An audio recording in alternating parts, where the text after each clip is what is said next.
Hello everyone, welcome to our channel study किया। दोस्तों, study किया चैनल में आपका बहुत बहुत स्वागत है।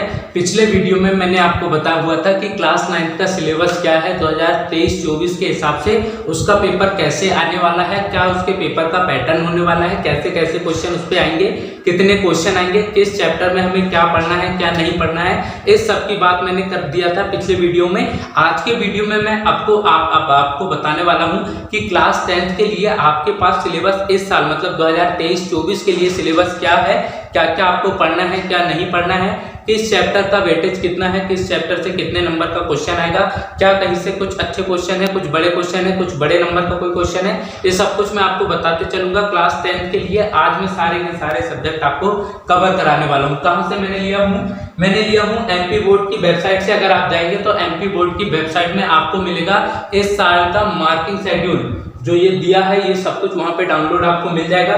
क्या है क्या नहीं जरा देख लेते हैं। विज्ञप्ति है, ये किस डेट की है, ये डेट है आपकी 10/7/2023 मतलब 10 जुलाई 2023 को ये लेटर जारी हो गया था। क्या है लेटर में जरा पढ़ लेते हैं। विज्ञप्ति में माध्यमिक शिक्षा मंडल मध्य प्रदेश भोपाल द्वारा सत्र 2023-24 के लिए कक्षा 9वीं से 12वीं तक के सभी विषय की अंक योजना, पाठ्यक्रम एवं प्रायोगिक प्रोजेक्ट छात्रों एवं शिक्षकों के मार्गदर्शन हेतु मंडल की वेबसाइट पर कहां पे मिलेगी आपको mpbse.nic में, ठीक है। मंडल की वेबसाइट पर उपलब्ध कराई जा रही है। उस अकॉर्डिंग आपका सिलेबस क्या है क्या नहीं है वो देख लेते हैं। देखो लिखा हुआ है माध्यमिक शिक्षा मंडल मध्य प्रदेश भोपाल हाई स्कूल एवं हायर सेकेंडरी स्कूल सर्टिफिकेट परीक्षा 2023-2024 अंक योजना कक्षा 9वीं से 12वीं तक की। 9वीं का मैंने इससे पिछले वीडियो में बना दिया। अगर आप क्लास 9th में हो तो इससे पहले वाला वीडियो देख लेना, मैंने वहां पे आपको सब कुछ बताया हुआ है कैसे हुआ क्या है।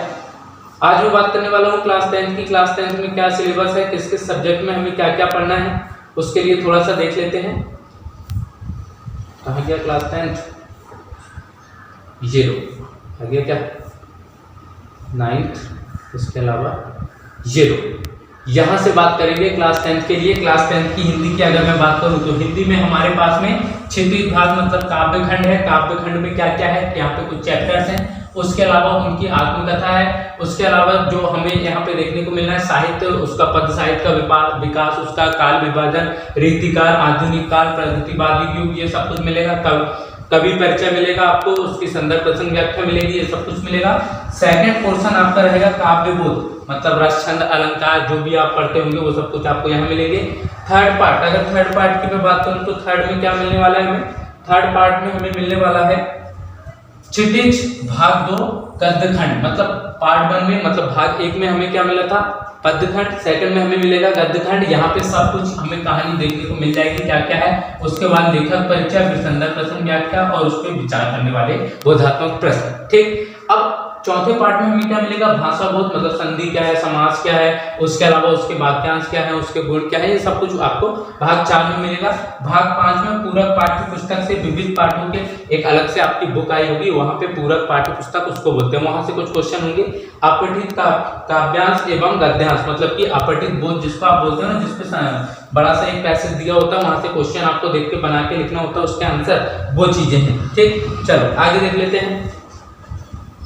पत्र लेखन आएगा, निबंध लेखन आएगा, उसके अलावा औपचारिक पत्र, अनौपचारिक पत्र मतलब कि हो सकता है आपको छुट्टी के लिए दे दे, स्थानांतरण के दे दे, कुछ भी दे सकता है, ठीक। वहां पे निबंध लेखन में भी आपको कुछ भी आ सकता है। रूपरेखा उसके साथ में लिखना है कि इस चीज का निबंध लिखिए, विज्ञान के चमत्कार का, दीपावली का, बहुत सारी चीजें यहाँ पे आ सकती है, ठीक। आगे देखा जाएगा क्या है क्या। सेकंड सब्जेक्ट आता है आपका इंग्लिश। इंग्लिश के लिए क्या क्या सिलेबस है आपके पास में, ये रहा देखो ये, ठीक।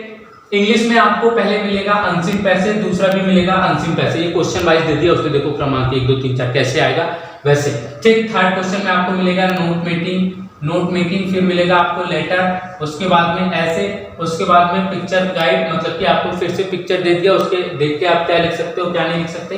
ग्रामर पोर्शन आपको मिलेगा क्वेश्चन नंबर 7 और क्वेश्चन नंबर 8 में। क्वेश्चन नंबर 7 में आपको मिलेगा फिलअप और क्वेश्चन नंबर 8 में मिलेगा डू एज डायरेक्टेड, ठीक। क्वेश्चन नंबर 9 में क्या मिलेगा एमसीक्यूज मिलेगा टेक्स्ट बुक से, ठीक। क्वेश्चन नंबर 10 में आपको क्या मिलने वाला है पोएट्री मिलने वाली है, कुछ कविताएं लिखना है अपने को, या फिर बोल देगा कि भाई इसका लेखक क्या है, या फिर कोई एक 4 पंक्तियां लिख दो, वो चीजें वहां पे मिलेगी, ठीक। शॉर्ट आंसर फिर शॉर्ट आंसर टाइप। देखो यहाँ पे उसने बोल दिया है कि फर्स्ट फ्लाइट 2 बुक होंगी आपकी, एक तो फर्स्ट फ्लाइट और सेकंड होगी पोएट्री। तो दोनों बुक से आपको शॉर्ट आंसर मिलने वाले हैं क्वेश्चन नंबर 11 और क्वेश्चन नंबर 12 में। ठीक, फिर क्वेश्चन नंबर 13 में शॉर्ट आंसर टाइप क्वेश्चन, और क्वेश्चन नंबर 14 में आओगे तो आपको मिलेगा लॉन्ग आंसर टाइप क्वेश्चन। ठीक, क्वेश्चन नंबर 14, 15 और 16 में आपको पूरा लॉन्ग आंसर मिलने वाला है। बुक उसने दे दिया कि यहाँ से फर्स्ट फ्लाइट से पूछेगा, यहाँ पे बोल देगा वो, उसने बोला देखो फूड प्रिंट्स विदाउट फीड, मतलब कि यहाँ पे इस वाली बुक से तो नहीं देगा, सेकंड बुक से शायद दे सकता है। ठीक, चलो कितने नंबर का आएगा? कुल 75 नंबर का आएगा। क्या क्या है, किस चैप्टर से, कहाँ से, ये सब कुछ मार्किंग आप देख सकते हैं। ठीक, आगे देख लेते हैं क्या है कैसे है। ये लो, उसने सब कुछ एक साथ बना के दे दिया कि भाई अगर आपको डिस्क्रिप्शन उसका देखना हो तो कैसे आप देख सकते हैं, कितनी वर्ड लिमिट होने वाली, कितना शॉर्ट आंसर है तो कितना वर्ड में देना है, लॉन्ग आंसर है तो कितने वर्ड में देना है, अगर हमें ऐसे है तो ऐसे कितने वर्ड में देना, तो उसके लिए मार्किंग भी उसने दे दिया कि भाई इतने इतने मार्किंग की यहाँ पे जरूरत पड़ेगी। ठीक, चलो आगे देख लेते हैं। संस्कृत की बात है, संस्कृत में सेम सिलेबस है, जैसे 9th का था ना, सेम 10th का है, सब कुछ वही है। धातु रूप है और फिर उसके अलावा शब्द रूप में है, संधि समास है, उसके अलावा एक पदेन उत्तर है, एक वाक्य उत्तर मिलेंगे आपको, सब कुछ वही है। श्लोक है, अशुद्ध शुद्ध करना है, रिक्त स्थान है, उसके अलावा वाक्य परिवर्तन है, गद्य है, पद्य है, नाटक है, उसके अलावा पत्र लेखन है, निबंध लेखन, सब कुछ सेम सिलेबस है 9th और 10th का संस्कृत का, बट चैप्टर थोड़े से अलग होंगे। बहुत अच्छा कॉन्सेप्ट है, इजी है चैप्टर, कोई दिक्कत नहीं। उर्दू वाले के लिए उर्दू का भी चैप्टर आपको मिल जाएगा, सिलेबस मिल जाएगा। मराठी वाले स्पेशल सब्जेक्ट जिसका होता है उसके लिए है, ये अपना तो है नहीं। क्या पंजाबी, ये भी स्पेशल सब्जेक्ट है, कोई दिक्कत की बात नहीं है। गुजराती भी स्पेशल सब्जेक्ट है, इसको भी छोड़ो। सिंधी भी स्पेशल सब्जेक्ट है। गणित ये थोड़ा सा इंपॉर्टेंट पार्ट है और ये मैं आपको कवर करा रहा हूँ, बहुत अच्छे से कवर करा रहा हूँ। अगर मेरी गणित की प्लेलिस्ट नहीं देखे हो तो प्रहार बैच 2023-24 के नाम से मिलेगी, यूट्यूब पे आप सर्च कर लेंगे स्टडी किया चैनल या फिर मैथ्स बाय रितेश सर की, मेरी सारी की सारी प्लेलिस्ट आपको दिख जाएगी। उस पे से एक प्लेलिस्ट आपको मिलेगी प्रहार बैच 2023-24, जिसपे मैंने अभी चैप्टर 1 और चैप्टर 2 के पूरे पार्ट 1 पार्ट 2 कवर करा दिया है। चैप्टर 3 का वीडियो आपको नेक्स्ट संडे तक मिल जाएगा। ठीक, गणित में क्या है, गणित का जो टोटल आपको आने वाला है वेटेज, ये भी 75 मार्क्स का होगा। क्या क्या है कैसे है देख लेते हैं। देखो अध्याय 1 में आपको वास्तविक संख्याएं, भूमिका, अंकगणित के आधारभूत प्रमेय और परिमेय संख्याओं का पुनर्गणन। ठीक, अध्याय 2 में अगर मैं बात करूं तो अध्याय 2 का नाम है बहुपद, यहाँ पे फिर बहुपदों का शून्य, उसका ज्यामिति है, शून्य को तथा गुणांकों में संबंध। ठीक, उसके अलावा अध्याय 3 में अगर मैं बात करूं तो 2 चर वाले रैखिक समीकरण, फिर से इसकी भूमिका, रैखिक समीकरण युग्म का ग्राफी विधि से हल, एक रैखिक समीकरण युग्म को हल करने की बीजगणितीय विधि मतलब प्रतिस्थापन विधि और विलोपन विधि। अध्याय 3 में प्रतिस्थापन विधि और विलोपन विधि, एक क्वेश्चन जरूर पूछा जाएगा, ध्यान रखना। अध्याय 4 से अगर बात करूं तो द्विघात समीकरण क्या क्या है, द्विघात समीकरण, गुणनखंडों द्वारा द्विघात समीकरण का हल और मूलों की प्रकृति।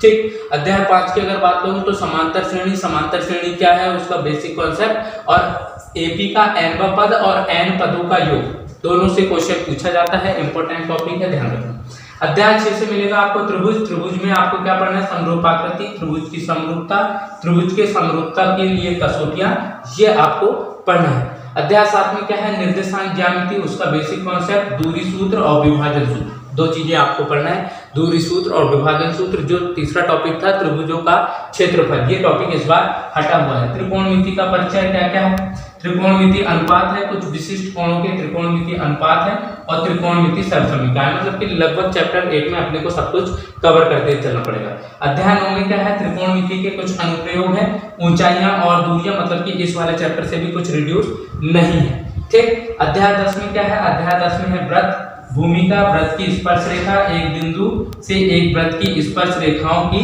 संख्या, कितनी स्पर्श रेखाएं हो सकती है, ऐसे क्वेश्चन आते हैं, उन्हें भी हमें देखना पड़ेगा। अध्याय 11 में है वृत्तों से संबंधित क्षेत्रफल, इससे पहले जो अध्याय 11 था वो आपका हटा हुआ है, वहां पे था रचनाएं। अध्याय 11 जो था वो था रचनाएं, ये टॉपिक इस साल के सिलेबस से एकदम हटा हुआ है। ठीक, उसी की जगह में अध्याय 12 जो था वो हो चुका है 11, और उसमें था वृत्तों से संबंधित क्षेत्रफल। वहां पे क्या क्या इंपॉर्टेंट था, त्रिज्यखंड, वृत्तखंड और उनके क्षेत्रफल। ठीक, फिर अध्याय 12 में है पृष्ठीय क्षेत्रफल और आयतन, मतलब 2D से 3D से आप पढ़ने वाले थे। ठोसों के संयोजन, ठोसों का पृष्ठीय क्षेत्रफल और ठोसों के संयोजन का आयतन, अच्छा क्वेश्चन आएगा, बहुत अच्छा क्वेश्चन आएगा, बड़े क्वेश्चन आएंगे, 4 नंबर 5 नंबर के क्वेश्चन यहाँ पे देखने को मिलेंगे। ठीक, सांख्यिकी में क्या है, भूमिका मतलब बेसिक कॉन्सेप्ट उसका, वर्गीकृत आंकड़ों का माध्य, वर्गीकृत आंकड़ों का बहुलक और उनका माध्यक। मतलब 3 चीजें यहाँ पे पढ़नी है, पहला माध्य, दूसरा माध्यक और तीसरा बहुलक। ये 3 चीजें इस वाले चैप्टर में हमें पढ़नी है। और अध्याय 14 तो बहुत इजी एकदम प्राइज था, बस वहां पे वही चलेगा, पासा चलेगा, सिक्का चलेगा और पत्तियां चलेंगी। ठीक, चलो ताश के पत्ते। हाँ, ये लो कैसे कैसे पेपर आने वाला है, कितने क्वेश्चन होंगे, बिल्कुल आपको बताया हुआ है 23 क्वेश्चन होंगे। पहले क्वेश्चन में ऑब्जेक्टिव, दूसरे में फिलर, तीसरे में ट्रू फॉल्स, फोर्थ में मैचिंग और फिफ्थ में 1 वर्ड। और 6 से लेकर 17 तक 12 प्रश्न होंगे जो 2 अंक वाले होंगे। 18 से 20 तक 3 प्रश्न होंगे जो 3 नंबर वाले होंगे। 21 से लेकर 23 तक 3 प्रश्न होंगे जो 4 नंबर वाले होंगे। बिल्कुल क्लियर। चलो आगे देख लेते हैं। विज्ञान है, विज्ञान में क्या आने वाला है, कैसे आने वाला है, सब कुछ देख लेते हैं। अध्याय 1 में आपको मिलेगा रासायनिक अभिक्रियाएं एवं समीकरण, कितने नंबर का है, ये 7 नंबर का है। अम्ल, क्षार एवं लवण 6 नंबर का है। धातु एवं अधातु 5 नंबर का है। कार्बन एवं उसके यौगिक 6 नंबर का है। जैव प्रक्रम 8 नंबर का है। समन्वय, नियंत्रण एवं समन्वय 6 नंबर का है। जीव जनन कैसे करते हैं 6 नंबर का है। अनुवांशिकता 4 नंबर। परावर्तन एवं अपवर्तन, ये थोड़ा अच्छा कॉन्सेप्ट वाला क्वेश्चन रहेगा, क्वेश्चन अच्छे आएंगे, यहाँ से ध्यान रखना। 8 नंबर देखे जाएगा पूरा। मानव नेत्र एवं रंग बिरंगे संसार 5 नंबर का आएगा। विद्युत फिर 5 नंबर का। ये लो यहाँ से थोड़े अच्छे टॉपिक मिलते हैं, अगर आप इन 2 चैप्टर को पढ़ते हैं तो 11वीं 12वीं और यहाँ से ये वाला चैप्टर थोड़े अच्छे क्वेश्चन है। अगर आप साइंस सब्जेक्ट लेते हैं तो मान के चलना कि 11वीं 10वीं के बाद आपको 11वीं में अगर प्रॉब्लम ना हो तो 10वीं की साइंस को बहुत अच्छे से पढ़ के चलना। ठीक, चलो आगे देख लेते हैं कितने नंबर का आएगा। 75 मार्क्स का आएगा। कितने नंबर क्वेश्चन रहेंगे, टोटल 23 क्वेश्चन रहेंगे। सेम पैटर्न के इतने नंबर का ये क्वेश्चन आने वाला है। सामाजिक विज्ञान वापस से वही जैसे 9th में था, 4 बुक आपकी रहेंगी, 4 बुक वापस से यहाँ पे है। समकालीन भारत, भारत और समकालीन विश्व, लोकतांत्रिक राजनीति, आर्थिक विकास की समझ। देखो जरा बात समझना, यहाँ पे 9वीं में चल रहा था भाग 1 भाग 1 भाग 1, अभी 10वीं में क्या हो जाएगा भाग 2, मतलब उसके आगे का आपको पढ़ना है। ठीक है। संसाधन एवं विकास, वन जीव संसाधन, जल है, फिर उसके अलावा कृषि है, खनिज ऊर्जा है, विनिर्माण उद्योग है, राष्ट्रीय। अब इनमें से कितने कितने नंबर के क्वेश्चन आएंगे वो यहाँ पे दे दिया है। ठीक, आपके सामने एकदम क्लियर कट है कि इस वाले चैप्टर से इतने मार्क्स का आएगा, इस वाले चैप्टर से इतने मार्क्स का आएगा। ठीक, अगर इसका स्क्रीनशॉट लेना है तो स्क्रीनशॉट ले लेना, आपको वीडियो में तो मिल रहा है। इसके अलावा मैं अलग से स्क्रीनशॉट आपको दे दूंगा, या फिर आप एमपी बोर्ड की वेबसाइट पे जा सकते हैं mpbse.nic, वहां पे आपको सब कुछ देखने को मिल जाएगा, क्या है कैसे है सब कुछ। ये पीडीएफ डली हुई है, आप देख लेना, वहां पे मिल जाएगी। ठीक, चित्रकला है नहीं, पेंटिंग है कि नहीं, भारतीय संगीत भी नहीं है, भारतीय संगीत फिर से नहीं है। कंप्यूटर, हाँ भैया जिसका कंप्यूटर सब्जेक्ट है थोड़ा सा देख लेंगे क्या क्या है। देखो नेटवर्किंग, अगर फर्स्ट पार्ट आपका नेटवर्किंग है तो ये 30 मार्क्स देके जाएगा। सेकंड पार्ट आपका HMLT है तो ये भी 30 मार्क्स देके जाएगा। और साइबर एथिक्स है तो ये 15 मार्क्स, मतलब टोटल आपको फिर से 75 मार्क्स का थ्योरेटिकल क्वेश्चन पेपर देना है और 25 मार्क्स का प्रैक्टिकल करना है। ठीक, चलो आगे देख लेते हैं और क्या है। अच्छा 11वीं हिंदी लगी, मतलब 10वीं के लिए इतना ही है। उम्मीद है कि ये वीडियो आपके बहुत ज़्यादा काम का होगा। अगर आपके काम का है तो अपने दोस्तों के भी काम का होगा, मतलब दोस्तों को भी शेयर कर दें। वीडियो अगर अच्छा लगा हो तो लाइक कीजिए, चैनल को सब्सक्राइब कीजिए। मिलते हैं अगले वीडियो में, तब तक के लिए tata bye bye and have a nice day.